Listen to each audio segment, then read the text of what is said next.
If you spent any time in marketing, you've probably come across UTMs. Maybe they popped up in a course and then in theory, they seemed really simple, just little tracking snippets that go on your links. But then when you started digging into them, or maybe you started using them, you were like, okay, but what's the difference between a source and a medium? And what the heck is a campaign versus a term? And of course, everybody has a different opinion on how to use them, which gets it confusing pretty quickly. As a data-backed marketing strategist, UTMs are one of the first things that I want you to get a handle on if you want to be able to know which of your marketing efforts are actually worth investing time and money into. And unfortunately, there are a lot of really common mistakes that people make when it comes to UTMs that can make that data absolutely unusable. So let's make sure that that is not happening for you.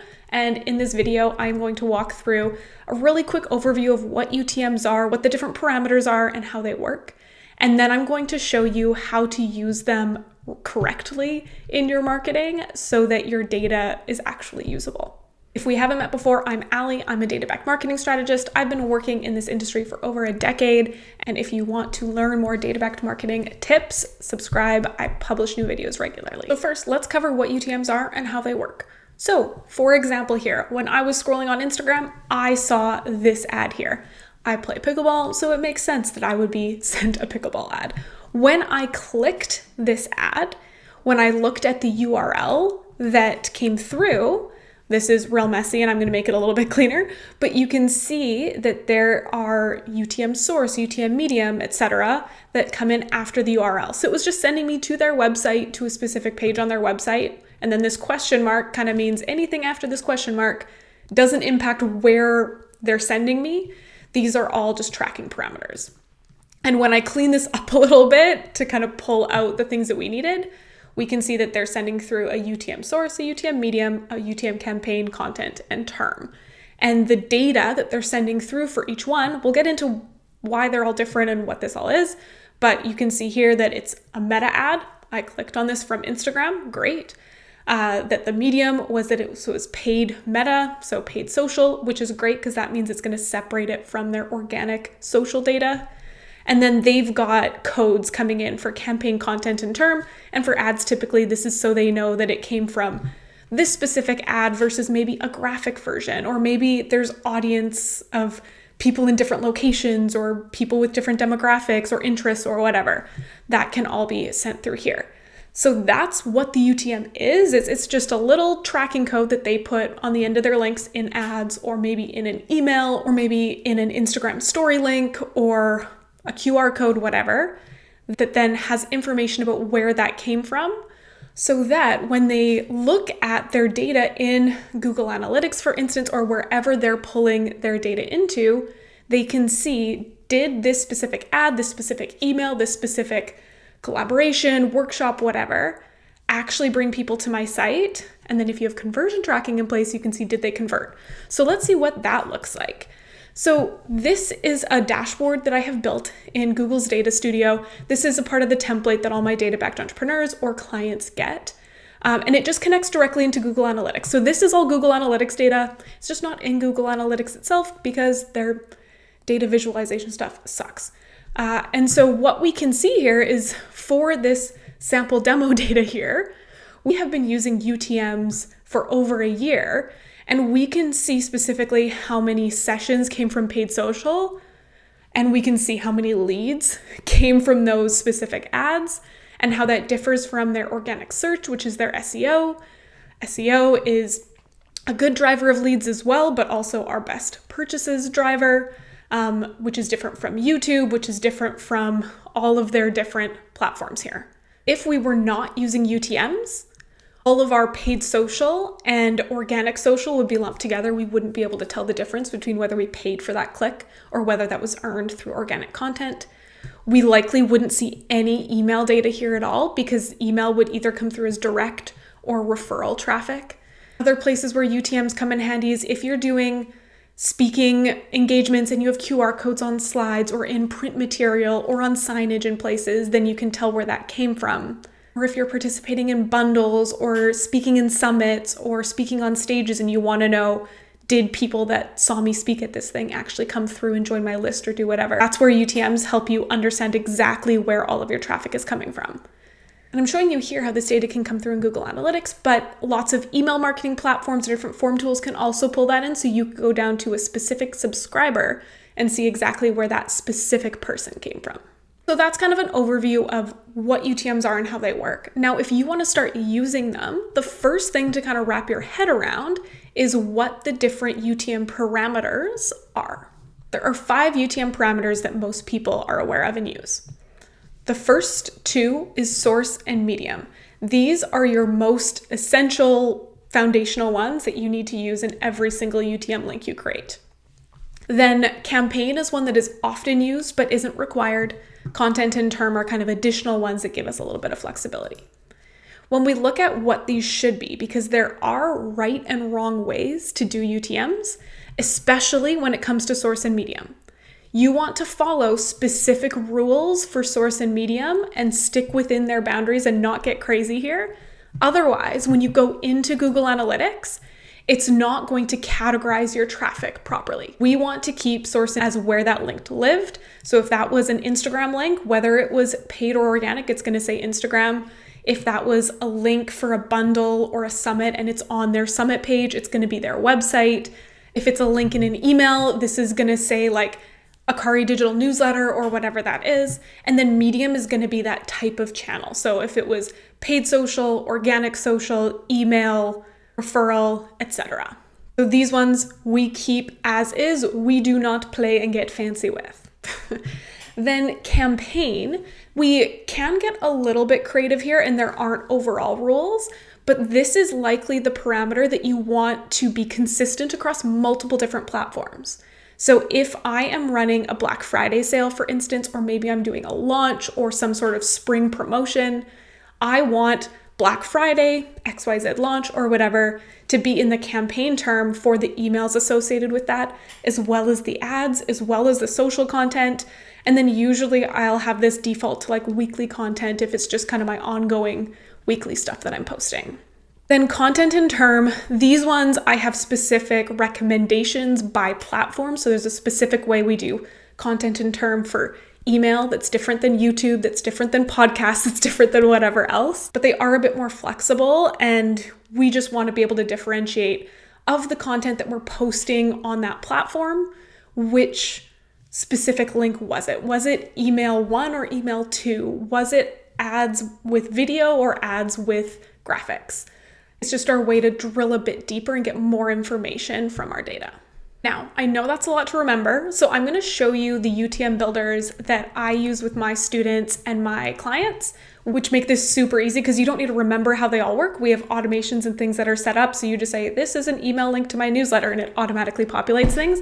I'm going to show you that in a second, but first I do want to cover a couple mistakes that people often make with UTMs that would make all of this, even if you do this part perfectly, completely unusable because your backend isn't set up in a way to actually pull this through. Mistake number 1 is that you get too creative and you're not using your UTM source medium campaigns in the right way. I just talked through those rules, but that I need to reiterate again because it is the biggest mistake that I see people make.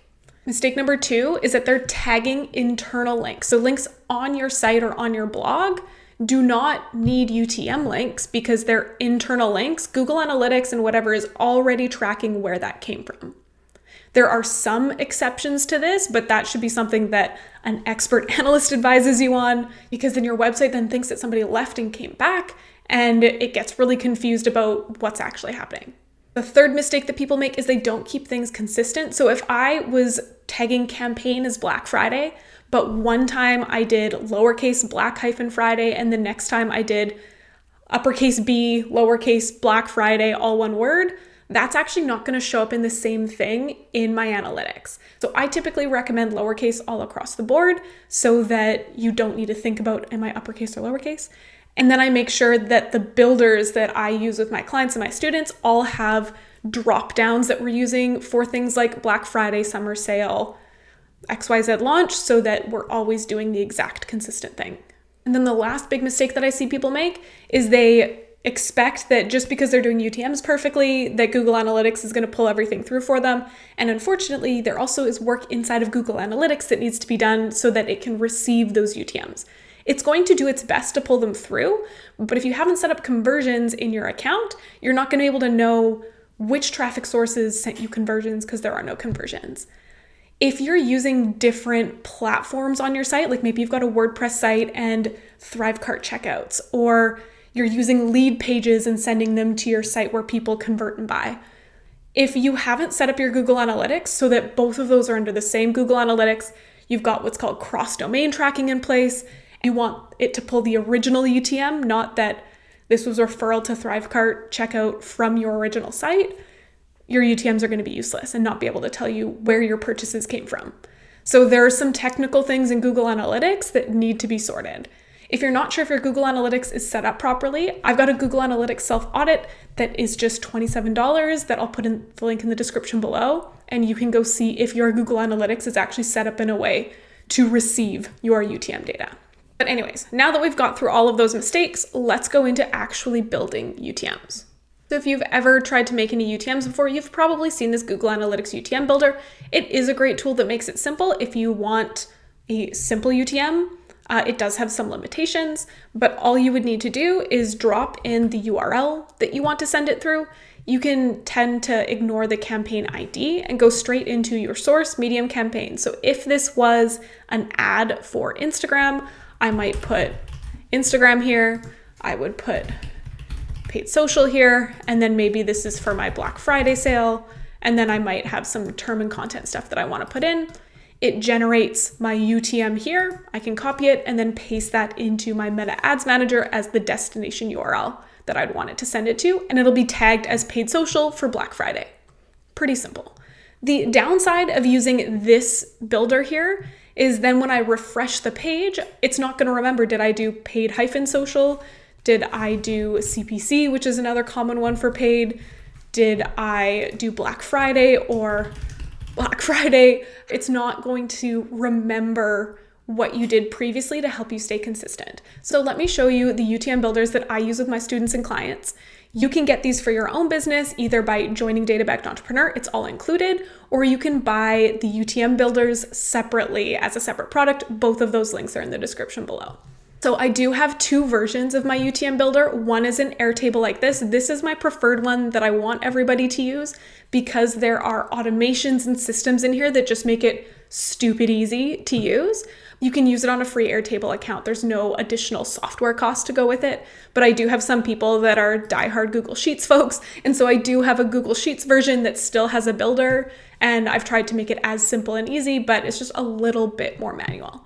In this video, I'm going to walk you through the Airtable version of this, just because it's a little bit more straightforward. So what you would do is you would go to whichever tab for a link that you would want to build. Let's say we're doing an email link, and then we would come in here and add a link. And so maybe I am doing a newsletter, so a May 2026 newsletter, and then I'd open it up.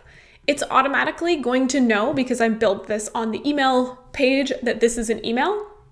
And then as I select the different things in this area, there are automations that are going to assign the right UTM parameters based on the strategy that you would have built. When you first get this template from me, there's a video that walks you through setting up some of the customized things that you would always want it to set. So for example, when I know that this is a newsletter, it comes in here and says your business name newsletter. You would have already set it. So if this were my business, it would be a Akari Digital newsletter, and then it would automatically have known that in the automation so that I don't need to write that every single time. I can select, hey, this was a Black Friday email, or maybe this was just weekly content. Then I just will remove it and re-add it as weekly content, and then the automation is going to override that for me. And then I'm sending this, let's say today. So if I add the date, then it is going to populate down here. And the only thing that I would need to add into this UTM is this is maybe an email about like how to use UTMs. We're not supposed to use spaces in it, but even if you weren't paying attention and you put spaces in here, the builder is smart enough to override them so that it doesn't break your UTM links. So then it prepares your UTM link here for you that you could then copy this link, go into your Kit, Flowdesk, Klaviyo, whatever, and add this at the end of all your links. Or if you want to put in your final URL where you want them to go, then it'll build the full URL with UTMs that you can use. And the process is similar for paid ads, podcasts, collabs. We've built all of the different automations and systems into the builder so that it knows which type of link you're building and the best way for you to use UTMs for your business. But again, if where you're starting from right now is just with the Google's campaign URL builder, this is better than nothing, even if the only thing that you're tracking is source and medium based on how I advised you do that. That is at least going to get you off to the right start. And then you can work in something a little bit more complex later. But just remember that you can't pull this data retroactively. So if you are starting to run ads today and in 6 months you want to be able to look at the ad clicks that happened today or tomorrow, you need to be using UTMs in the right way as of today, even if you're not ready to analyze that quite yet. The best time to set up your data was 3 months ago. The second best time is today, so that when you get 3 months down the line, you actually have real data to look at. And I know UTMs and data in general tends to be a little bit of a Pandora's box, that it seems like a simple thing, but then as you dig into it, more doors open, more questions pop up. I totally understand that it can be a little bit of a complex and overwhelming topic. I am here to support and guide you every step of the way. All the links that we talked about are in the description below. Now go out there and start tagging your links.